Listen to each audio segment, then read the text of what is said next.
Assalamualaikum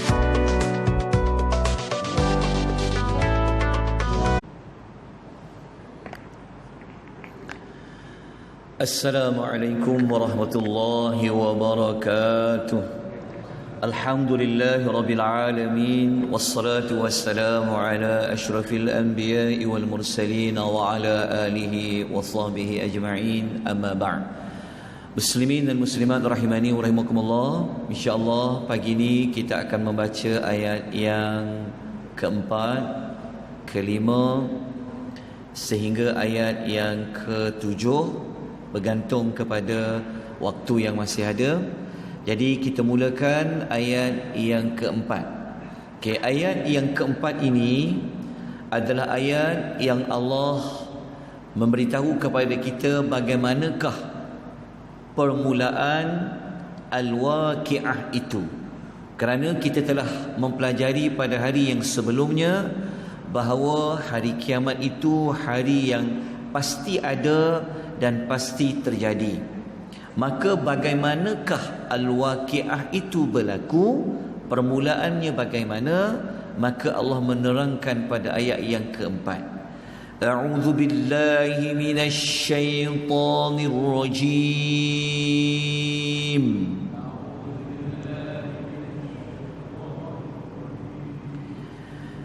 Idza rujjatil ardu rajja.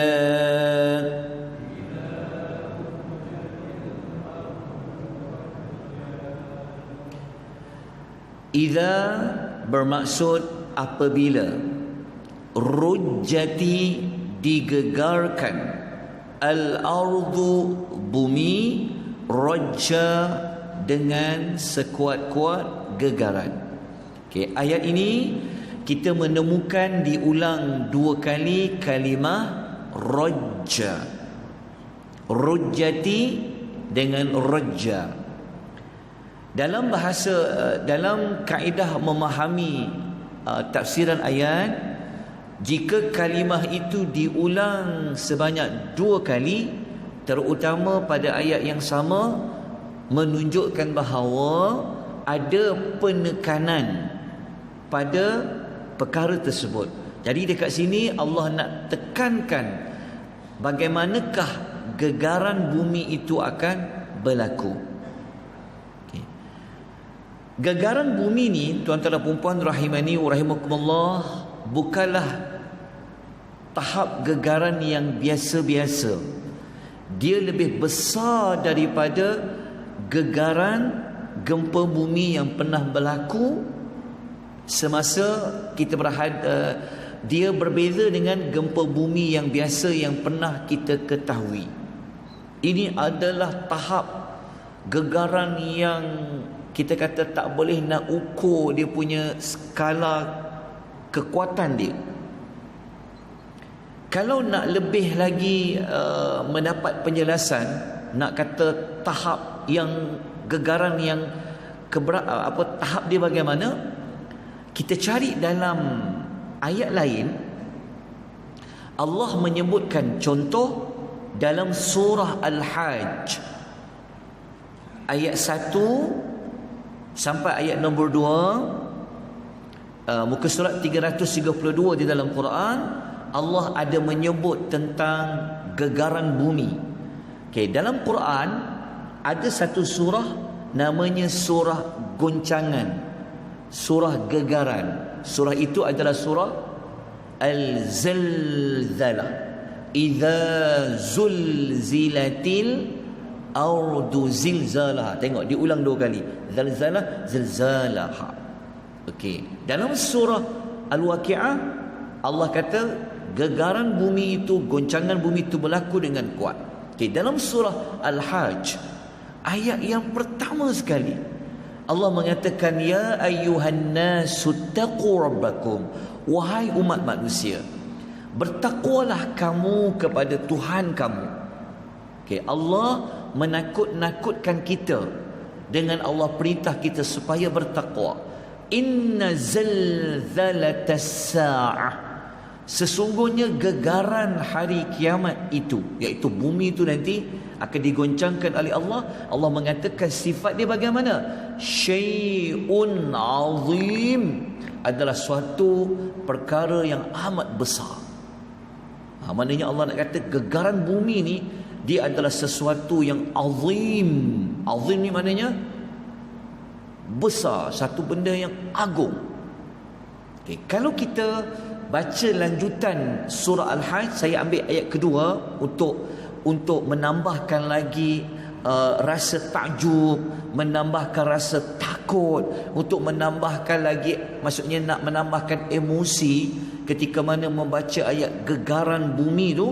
Maka kita kena ambil ayat-ayat lain untuk mendapatkan maklumat lanjut. Okey, ayat 2 surah Al-Hajj, Allah kata waktu gegaran bumi tu, kalau ada ibu-ibu yang sedang menyusukan anak dia, anak yang disusu pada badan dia tu, susu badan tu, dia akan apa? Dia akan tinggalkan anak dia. Bayangkan, kalau gempa bumi di bumi, kalau waktu dunia masih ada berlaku gempa bumi, kita mesti cari anak, betul? Cari anak, kan, selamatkan keluarga, selamatkan harta benda. Tetapi di hari akhirat, ketika nak berlaku hari kiamat, orang tak kisah ada anak tu. Kalau anak yang sedang disusu, dia tinggalkan anak dia. Lepas tu kalau ada perempuan-perempuan yang hamil, dia akan keguguran. Dahsyatnya hari menjelang kiamat. Dan Allah Ta'ala kata apa? Pada ketika itu, manusia yang dalam keadaan normal, dia akan menjadi seperti orang yang mabuk. Dia akan jadi, bayangkan kalau gempa bumi biasa, gegar saja bumi tu pun orang dah kelam kabut dah. Macam kita tengok dalam YouTube banyak kan, gegar je bumi, semua orang lari, walaupun tengah solat masa tu lari juga. Bayangkan kalau Allah kata idza rujjatil ardu rajja. Okey, untuk menunjukkan lebih lagi, untuk menambahkan lagi rasa pada memahami ayat ini. Sebab kalau kita tadabbur, kita kena bawa sekali visual dia, bawa sekali dia punya apa? Dia punya emosi dia. Okey, saya nak kongsikan maklumat ini tentang macam mana kalau gempa bumi kalau gempa yang berlaku di bumi ni pun dah kita kata tahapnya kuat, bagaimana menjelang kiamat. Okey, saya tunjukkan. Ada 5 gempa bumi yang terkuat setakat ni dekat dunia. Ini fakta saya ambil 3 tahun lepas lah. Mungkin ada lebih kuat. Saya ambil daripada nombor 5 sampai nombor 1. Okay, pernah berlaku di Rusia pada tahun 1952. Magnitude gegaran 9.0. Okay. Kemudian lagi kuat berlaku di Jepun pada tahun 2011. Magnitude dia 9.1. Sama juga pernah berlaku di Lautan Hindi Sumatera. Kekuatan dia 9.1. Okay. Naik lagi, yang paling kuat lagi, pernah berlaku di US pada tahun 1964. Magnitude dia 9.2. Dan setakat ni yang wallahu a'lam, mungkin ada fakta baru saya tak sempat nak rujuk. Setakat ni yang paling kuat, magnitude kegaran dia 9.5, pernah berlaku pada tahun 1960. Bayangkan kalau gempa bumi, kalau gempa berlaku di bumi pun habis berbilion harta benda boleh musnah. Bayangkan kalau Allah gegar bumi itu. Dan apa akan jadi kepada bangunan-bangunan yang orang duk bangga-bangga ni? Kan Malaysia pun duk lawan. Bangunan mana yang paling tinggi sekali? Tu nampak tak Merdeka punya tu? Duk lawan. Betul tak? Duk lawan ni. Dunia ni duk kejar ni, siapa mana paling tinggi. Kita ambil lah nombor 1 setakat ni contoh. Ini gambar apa? Burjul Khalifahan. Mesti tegak dia punya pasak dia kan. Apa terjadi apabila Allah kata idza rujjatil ardu rajja? Habis tak? Habis. Apabila bangunan ni ditinggi duk berlawan-lawan siapa yang paling tinggi ni, sebenarnya Allah nak tunjukkan kepada kita kiamat ni dah dekat dah. Macam mana kita boleh kata kiamat ni dekat?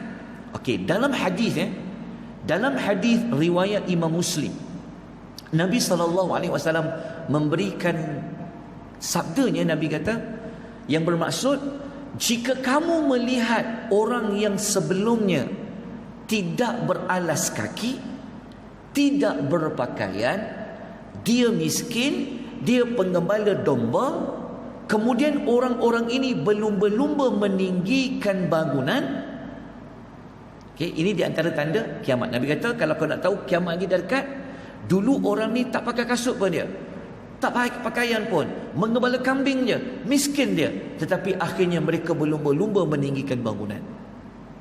Maksudnya apa? Siapa, negara mana, bangsa mana yang dia menggembala domba? Negara Arab. Tengok ya, Nabi sebut dalam hadis lain, riwayat Ahmad.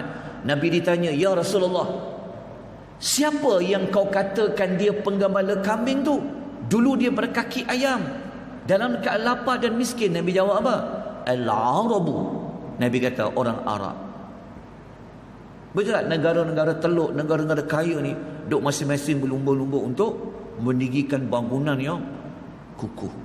Itulah tanda kiamat sudah hampir. Jelas Allah rahimani wa rahimakumullah. Baik, kita masuk ayat 65.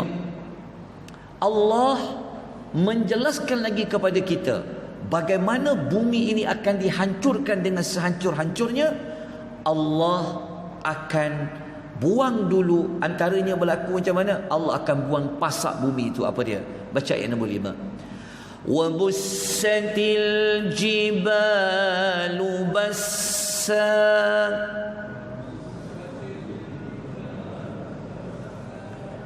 dan gunung ganang dihancurkan dengan sehancur-hancurnya. Dua kali kan perkataan bassa, bussati, ulang sekali bassa. Ingat, kalau Allah ulang dua kali kalimah yang sama dalam satu ayat, dia akan menunjukkan kepada, kalau nak kata hancur, hancur lumat. Kalau nak kata gegar, gegar kuat. Sebab diulang sebanyak dua kali. Okey, kenapa Allah akan menghancurkan gunung ini dengan sehancur-hancurnya? Kerana kita tahu bahawasanya gunung-gunung ini merupakan apa bagi bumi? Dalam surah An-Naba ayat nombor 7, wal jibalu autada, wal jibala autada. Gunung-gunung ini sebagai pasak. Betul, kalau orang buat bangunan yang tinggi, dia akan pasak dulu bumi ini. Begitulah Allah buat pada bumi ini, Allah letak gunung-gunung sebagai pasak. Dalam ayat lain, dalam surah Luqman ayat 31 ayat ke-10, Allah Ta'ala kata khalaqas samawati, Allah kata wa alqa fil ardi rawasiya. Allah kata Allah telah memancakkan di bumi ini gunung ganang yang kukuh supaya bumi itu tidak menggoncangkan kamu. Betul tak? Tetapi bayangkan, kalau pasak bumi ini sudah dihancurkan dengan selebur-leburnya, apa lagi yang akan tinggal di muka bumi?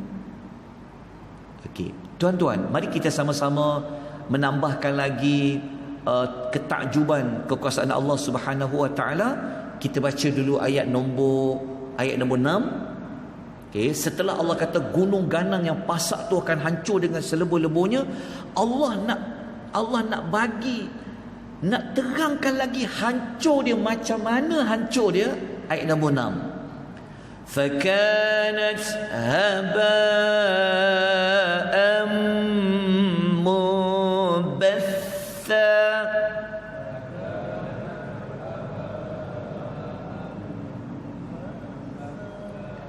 So kalau gunung-gunung yang besar itu menjadi hancur lebur selebur-leburnya, Allah Ta'ala kata fakanat, dan dia akan menjadi seperti haba, debu, mumbatha, yang berterbangan. Bayangkan, gunung-gunung yang besar menjadi debu yang berterbangan. Bila dia akan berlaku?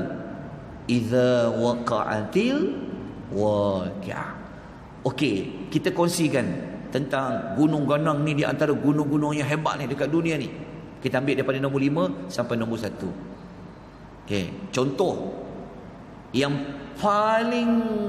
paling tegap lah dan jadi pasak bumi, gunung apa antaranya? Gunung Everest kan. Kita boleh baca dekat situ dia punya ketinggian dia bagaimana. Dan yang kedua, gunung apa? Apa nama gunung ni? Dia bagi istilah dia mudah, K2 dia kata. Ni gunung-gunung yang jadi pasak bumi yang Allah bagi ni sekarang ni. Yang ketiga, gunung di mana? Pergunungan Himalaya. Lepas tu yang berikutnya apa? Ni kita ambil daripada yang nombor 1 sampai nombor 5 lah. Ni di Nepal. Ni gunung-gunung yang hebat ni. Termasuklah di mana? Satu lagi di Nepal juga, iaitu di Makalu nama dia. Bayangkan gunung-gunung yang hebat ni berbanding dengan sekadar gunung kat Malaysia ni. Gunung apa paling besar ni? Kinabalu. Gunung apa? Batu Cave. Apa dia? Dia akan jadi hancur. Tuan-tuan, rahimani wa rahimakumullah. Daripada ayat nombor 5, daripada ayat nombor 4, nombor 5, nombor 6, apa yang kita dapat belajar? Allah memberitahu kepada kita pelajaran yang pertama, bumi akan digoncangkan dengan sekuat-kuatnya menjelang hari kiamat. Dan yang kedua, gunung ganang yang teguh akan menjadi hancur lebur menjelang hari kiamat seperti debu yang berterbangan. Baik, kita lanjutkan dengan ayat yang berikutnya, ayat yang ke-7. Okey. Kata dia nota pun tak apa kot kan? Boleh ikut tak? Kalau tak ada nota lah, sebab nak kiamat tadi. Sempat nota. InsyaAllah kan. Okey, ayat 7. Allah nak bawa kita terus pergi menceritakan maksudnya dah jadi kiamat dah ni. Allah bawa kita dah jadi kiamat. Apa yang berlaku di hari kiamat tu? Yang tadi tu permulaan jadi kiamat. Okey, pas bumi digoncang tadi, sekarang Allah bawa kita, kiamat dah berlaku dah. Tiupan sangkakala 1 dah berlaku, 2 dah berlaku. Okey, sekarang apa yang berlaku lagi? Kita baca ayat nombor 7. Wa kuntum azwajan thalatha.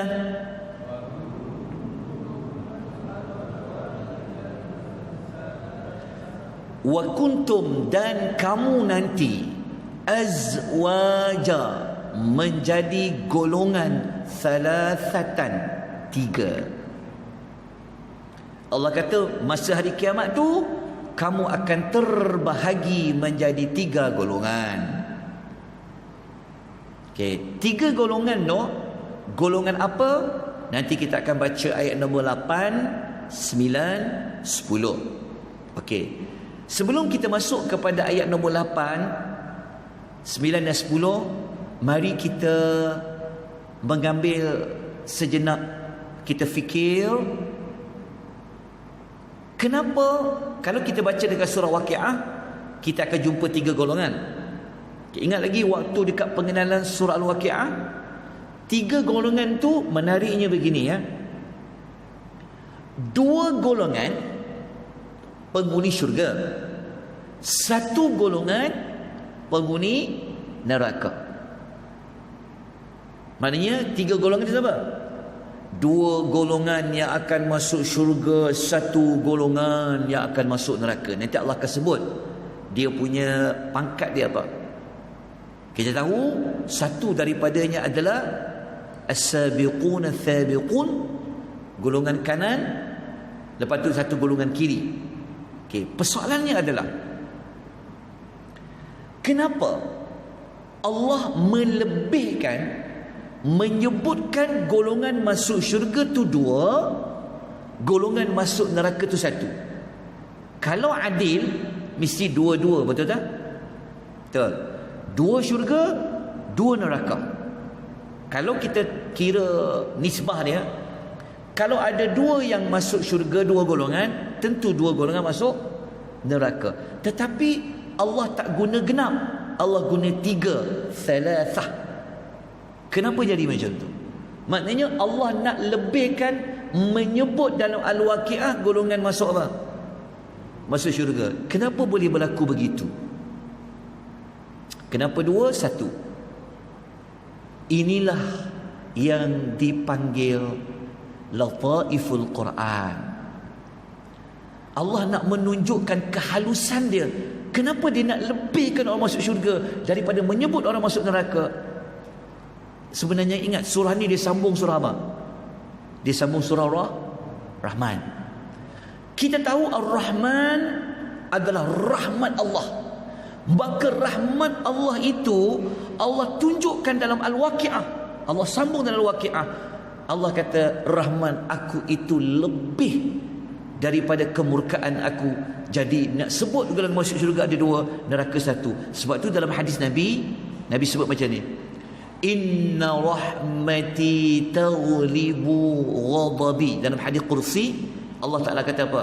Sesungguhnya rahmatku telah mengatasi kemarahanku. Betul tak? Allah Ta'ala nak kata rahmat aku ni lebih lagi daripada aku duk, kata Allah, daripada aku murka, kata Allah, rahmatku tu lebih lagi. Jadi nak menunjukkan rahmat Allah itu lebih daripada kemarahannya, Allah kata dua golongan masuk syurga, satu saja masuk neraka. Maknanya Allah nak tunjuk apa? Rahmat dia mengatasi kemurkaannya. InsyaAllah esok saya akan ulas lagi tentang penyebutan dua nisbah satu, dan kita akan masuk kepada kumpulan tersebut secara spesifik. InsyaAllah kita jumpa lagi hari yang berikutnya. Moga-moga kita dapat manfaat pengisian kita pada pagi ini. Kita semakin mengambil peluang untuk kita menambahkan amal soleh kita, memperbanyakkan taubat kepada Allah Azza wa Jalla. Semoga kita layak mendapat syafaat Al-Quranul Karim. Aqulu qouli hadza wa astaghfirullahal azim wa billahi taufiq hidayah. Wassalamu alaikum warahmatullahi wabarakatuh.